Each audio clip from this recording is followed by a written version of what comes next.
I've received a letter from the honourable member for Watson proposing that a definite matter of public importance be submitted to the House for discussion, namely the need to protect Australians from racial hate speech. I'll call upon those honourable members who approve of the proposed discussion to rise in their place, and I call the honourable member for Watson. Thanks very much, Mr Speaker.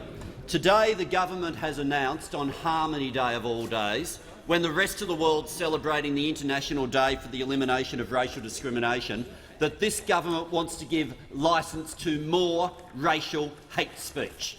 Of all the extraordinary days to make an extraordinary decision, the government's chosen this one. But they've decided for the backbenchers who they've rolled in making this decision, the number of people on that side who have taken a principled stand, that they would smuggle away and bring the bill into the Senate first, not introduce it here. Now, that's not because it's the Attorney-General's bill, because when we were last here, we had amendments to the Native Title Act, which is a bill belonging to the Attorney-General. No appropriation attached to it. Could have easily been started in the Senate. The reason they've started this bill in the Senate is simple. They think their own members of parliament are going to be able to hide. Well, they can't. No member on that side of the chamber can hide from answering the simple question: do they want to lower the bar on racial hate speech in Australia? Now, it takes a pretty extraordinary human being to be elected to this place where you get to be a voice for people who need your help and decide the people who you need to speak on behalf of are racial bigots.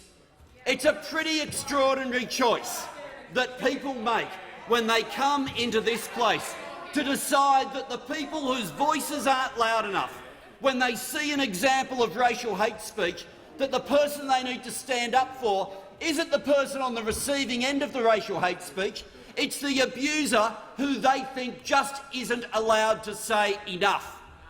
Well, be in no doubt, members on this side will oppose anything that involves lowering the bar on what is deemed acceptable hate speech in this country.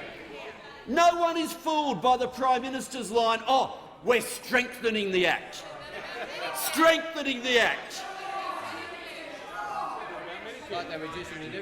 If their argument, as the argument of the poor interjector who just can't wait for his turn, who got the chance to ask a question today and decided to ask it on a completely different issue because of the humiliation of the answer that would follow. But those opposite are in the situation now where they have to answer the basic question. When the bar is lowered, and it has to be being lowered, it can't be being strengthened if the argument is freedom of speech. If the argument's freedom of speech, then it must be by this change you're allowed to say more. Well, what more will people be allowed to say? And the answer will be a form of racial hatred. How on earth is this country ever going to be improved by more racial hatred? This might be a dinner party conversation over cocktails and champagne for those opposite, with that brand of champagne that the Prime Minister keeps mentioning that we look bewildered about.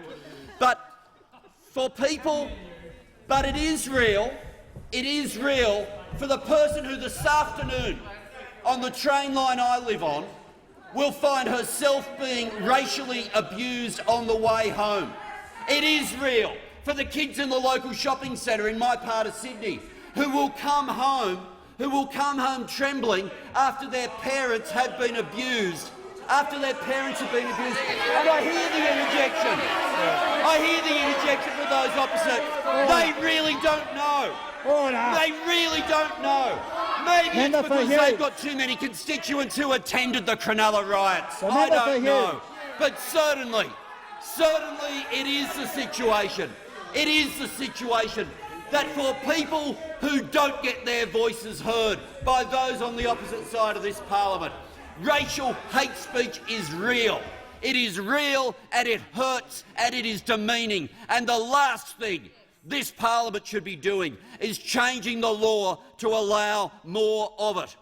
Now, those opposite claim that somehow the language at the moment just allows too much in. Well, the Chief Justice of the High Court, Justice Kiefel, when she was Federal Court Justice, said To offend, insult, humiliate or intimidate are profound and serious effects, not to be likened to mere slights. And yet, if this government gets its way, 3 of those words will be gone. How on earth do you decide that is too extreme, to have a law saying it's wrong to humiliate someone? What sort of human being looks at people who are being racially abused and says humiliation is okay, insults are okay, offence is okay? And if their argument is that it's just words, well, why do they not object to defamation law? If it's just words, why do they not object to gag clauses that prevent non-government organisations from speaking out against the government? Why do they not object to clauses that prevent employees from talking about what happens at their workplace? And the answer is simple, because they're the forms of freedom of speech that they get a benefit from curtailing. They can imagine themselves being defamed. They can imagine themselves being the minister who doesn't want the NGOs speaking out against them. They can imagine themselves being in the situation where they are an employer and they don't want their employees to be able to say something, so they whack it into a work contract. But the moment it's a form of freedom of speech that they might want to use because they would never be the victim of, then they say, oh no, we can change the law on those. We can change the law on those. If you believe in freedom of speech, then why does freedom of speech only become a public issue if it involves getting stuck into people on the basis of their race? If you believe in freedom of speech, why is it that you see the person being abused on the train and you decide the abuser is the victim who you want to stand up for? How many times have we heard the Prime Minister, when he talks about family and domestic violence, say, not all disrespect leads to violence, but all violence begins with a lack of respect? Well, that's not just true of family violence. Racial violence in this country is real. And if those opposite think racial violence and racial hatred have nothing to do with each other, then get into the real world. Get into the world beyond the IPA. Get into the world beyond their little dinner parties where they can chat about how wonderful these issues are in theory. It's not theoretical when you're dealing with a child traumatised through having seen how their parents are treated. When you're talking to a woman who's wondering whether she can continue to keep her job because of what's said to her on the way to and from work. These examples are real. These examples are real. And if those opposite want to say, oh, all of this would be covered by harassment, all of this would be covered in exactly the same way, then how's it got anything to do with freedom of speech? If the amendment changes nothing, then what's it got to do with freedom of speech? The answer is really simple. Those opposite simply don't want to say out loud what it is they want people to be allowed to say because they know the answer is offensive. They're fooling nobody with these claims. And as I say, this is real. Now, for those opposite who think some of their members will be protected by the bill starting in the Senate, no, it won't. It'll be interesting to see which of the 5 on that side get chosen to be given permission to speak today, because I bet they've chosen their number very, very carefully. And I bet there's been some people who have made their position very clear over the years but have folded today.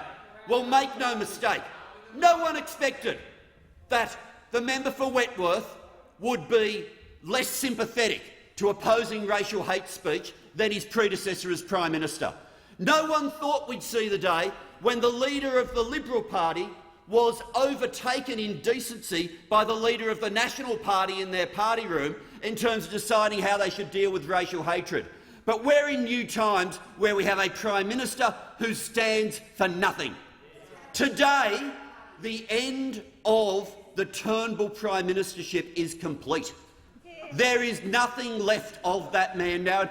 Imagine after all those years wanting to be Prime Minister, now realising his time will come and go without ever having a government that he could believe in or anyone else could believe in. I urge those opposite who have stood up for this issue in the past, when the issue comes here, if you're true to your word, cross the floor.